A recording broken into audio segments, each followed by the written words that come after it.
We've been living as mobile minimalists for many years now, from Latin America to Arctic Alaska, and now we're inviting you to join us here in Northern Africa as we continue our experiment with 3 people living in the tiniest of tiny homes. And this time we're coming to you from the Sahara Desert. We are driving around the world. You guys are invited too, so subscribe and buckle up. It's one heck of a ride.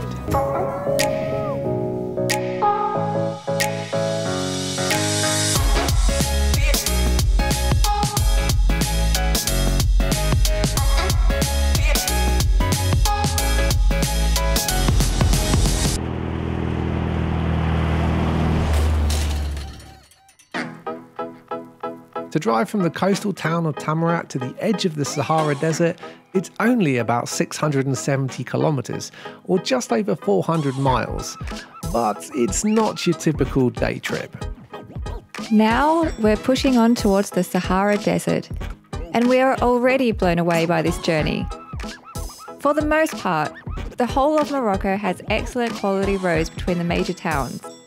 Even here, covering immense distances through an extremely remote landscape, the roads are awesome to drive, especially when you're surrounded by the vastness of the Moroccan wilderness.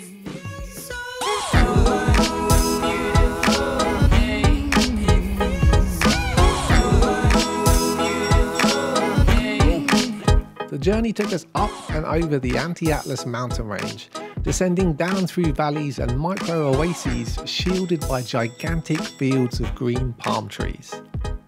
Which, by the way, are responsible for my second favourite Moroccan export. Dates! Seriously, it's worth coming to Morocco just for the dates. They are absolutely amazing. It smells like a donut factory. And they're cheap. Oh, they're so cheap. These ones are really good, Leah. Got one of these. These ones are chewy. Oh, what a beautiful day. Oh, what a beautiful day. 50 kilometers west of the Algerian border, we approached our destination of the town Merzouga on the edge of the Great Sahara Desert. And let me tell you, the traffic was terrible.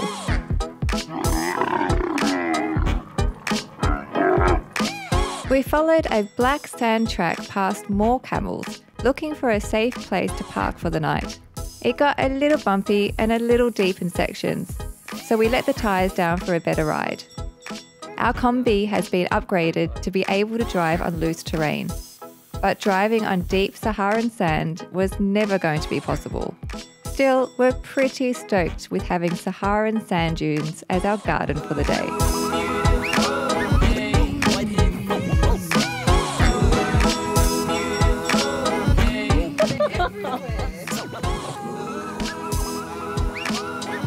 Jordan, what do you think of Moroccan wine? It's nice. Especially after 3 bottles, eh?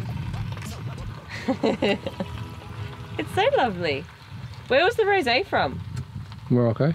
Really? Yeah. That was nice. It's nice.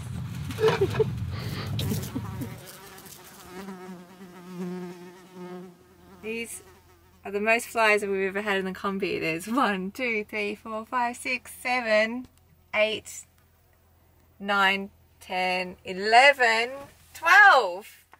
I think there's a lot more than that. Look at them all. Yeah.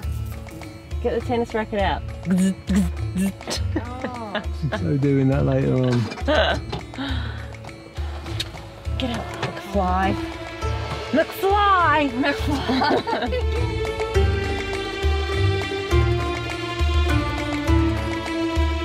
Of course, one of the best things about being in the desert is the night time. The temperature sure does drop quickly in these parts when the sky is clear, but if it's dark enough, the stars are incredible. A few hours after sunset, we noticed the stars disappearing and a bright light on the horizon. Then we realised that we were being treated to moonrise over the dunes. Needless to say, it was a pretty special night.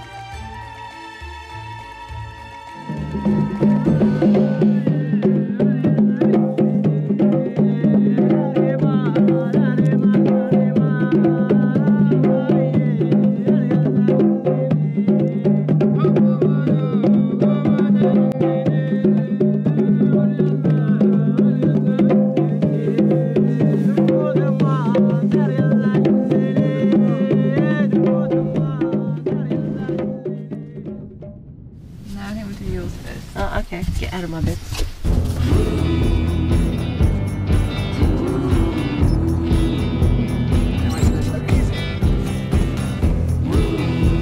Ben and I had been embracing tiny space living for many years now, so it's not new for us.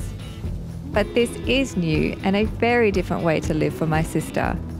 It is not for everyone, but I have to say, she took it like a real champ. Do I turn this off? Do I start turning the lights off because he's taking his clothes off? Take your undies off in front of my sister. Did you take your undies off? Yeah, don't turn around. Ben!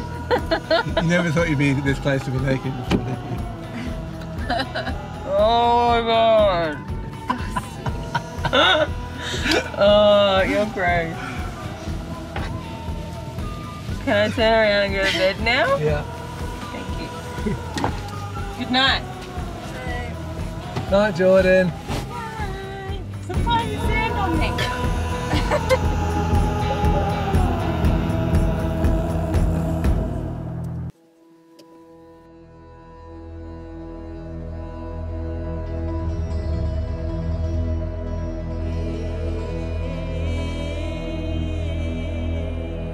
A couple of years earlier, in a very different desert on the other side of the world, Leah and I had been living in a trailer park in Arizona. To get this project off the ground, we worked tirelessly 7 days a week for months, getting our new home, Boomerang, ready for this adventure. During those days, we often talked about the experiences that we were looking forward to as a way to keep motivated about the project when we were so far from realizing our dream. And being here on the edge of the Sahara Desert looking out over these dunes was high on the list. And now we're here, putting a tick on that bucket list. The best experiences in life are the ones we've earned. Those are the memories that are hard to forget. Just checking in from the Sahara Desert. Sunrise. Pretty special moment.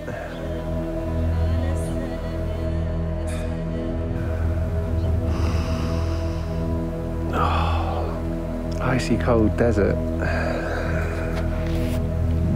So good to be here.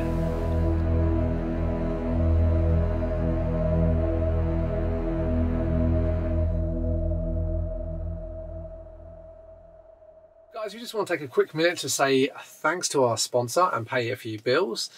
This video is sponsored by Surfshark VPN. We've spoken about them before because we use them all the time to secure our digital lives. We use our VPN when we are connecting to public Wi-Fi to basically protect our information so that it's not visible to other people on the network and so that we can browse more securely and more privately. But there are additional benefits as well.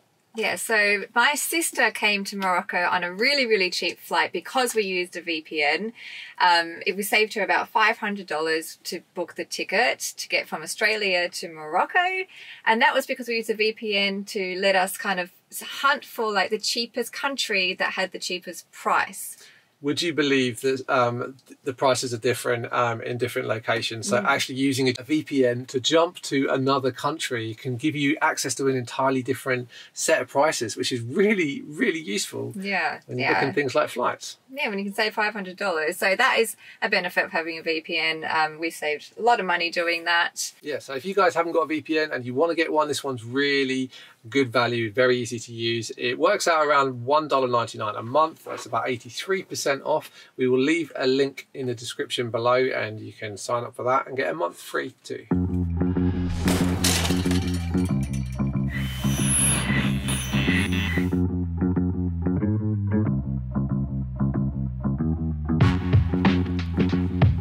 We said at night that the temperatures dropped quickly, but not as quickly as Ben dropped his fashion sense in the morning.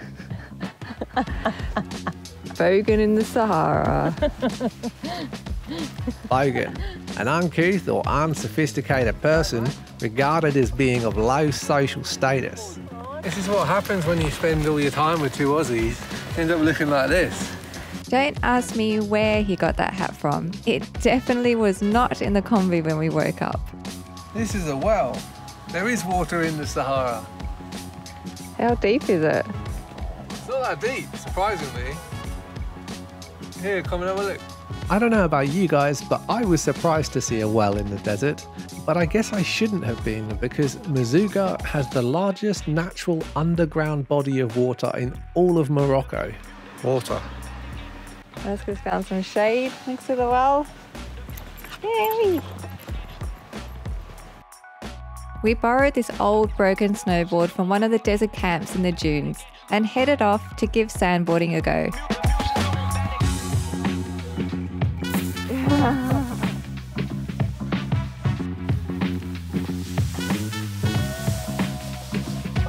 Yeah. Oh, the hard part's carrying it back up. Now it's time for the big one. Up there. Practice over. By this point, it was still early morning and the desert was heating up real fast. Temperatures in summer can range between 30 and 50 degrees Celsius. And apparently, people come from all over the country to get buried in hot sand to treat a variety of ailments. Holy. Holy. Jordan's dead.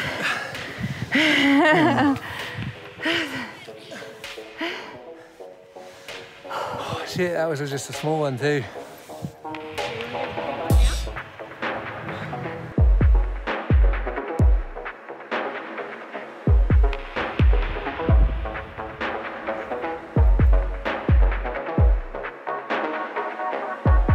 Up.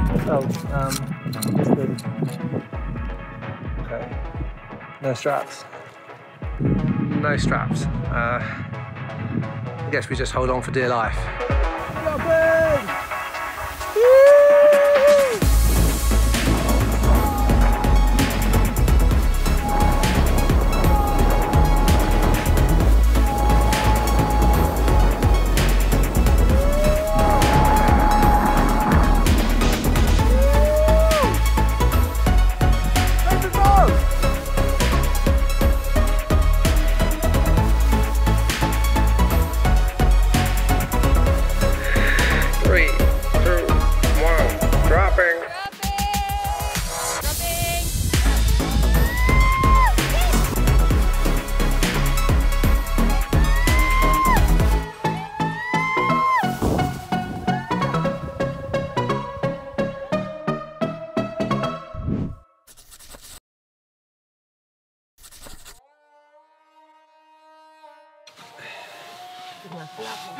Oh, what's that?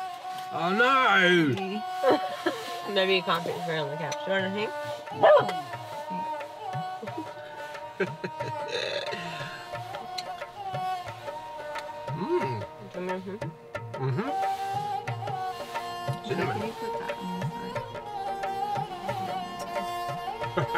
We noticed that life in the Merzouga Desert was really quiet. We were expecting to see other tourists in this area, and later found out from a local that tourism this year was in a decline.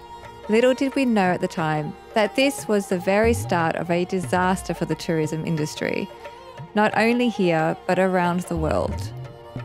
At the time, Ben and I agreed that there was much more to see on this side of Morocco, and we made a pact to come back and explore further in the future.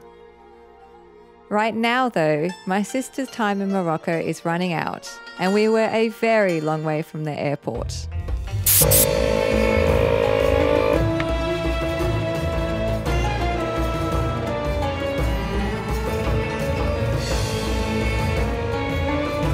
It's almost a 10-hour journey in a regular car across the high Atlas Mountains from the desert flats of Merzouga to the transport hub of Marrakesh. But the drive is an adventure in itself. Dubbed one of the most difficult roads in Morocco, this was not a time to get out and film, as we jostled with overtaking vehicles through hundreds of switchbacks up the highest pass in Morocco at 2,260 metres, or about 7,500 feet. We're just coming out the other side of the Atlas Mountains now, in a much more tranquil setting, but I tell you what, it's a bit of a racetrack. Getting through there with all the trucks, there's a lot of construction and a lot of vehicles just not going at a very chilled pace. It's kind of like white knuckle driving, going through there, a little bit sketchy in places, but we survived. Boomerang survived. Boomerang was a champ, pulling all the way through the mountains, really strong. I was actually a little surprised at how strong he is. And so yeah, we made it. Boomerang survived and so did we. If time had have allowed, we would have spent more time up here soaking up the clean air and high altitude life of the Berber villages. But by 3 AM, we had to be at the airport.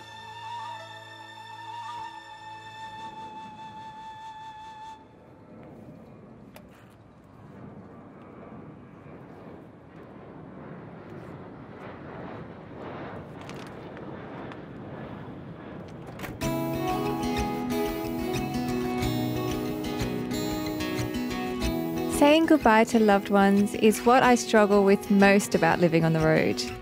As full-time nomads, it's incredibly rare for us to be able to spend time with our families, and building these memories together is so precious to us.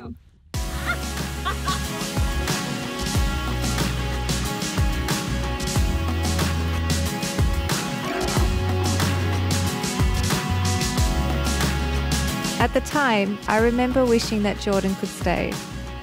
And I was even kind of wishing I could jump on the plane to Australia with her and pay a visit to my family. And that would have been fine. I mean, Leah and I had agreed that we'd fly home whenever we needed to reconnect. But little did we know that this freedom that we'd always taken for granted was about to be ripped away from us. For the first time in our lifetimes, borders would begin closing, not just here, but everywhere. They've closed all of the transport links out of the north back to Europe, so we can't get the Kombi out. The whole world as we knew it was about to change. Foreigners around the globe would flee to their home countries, but for us, there would be no escaping.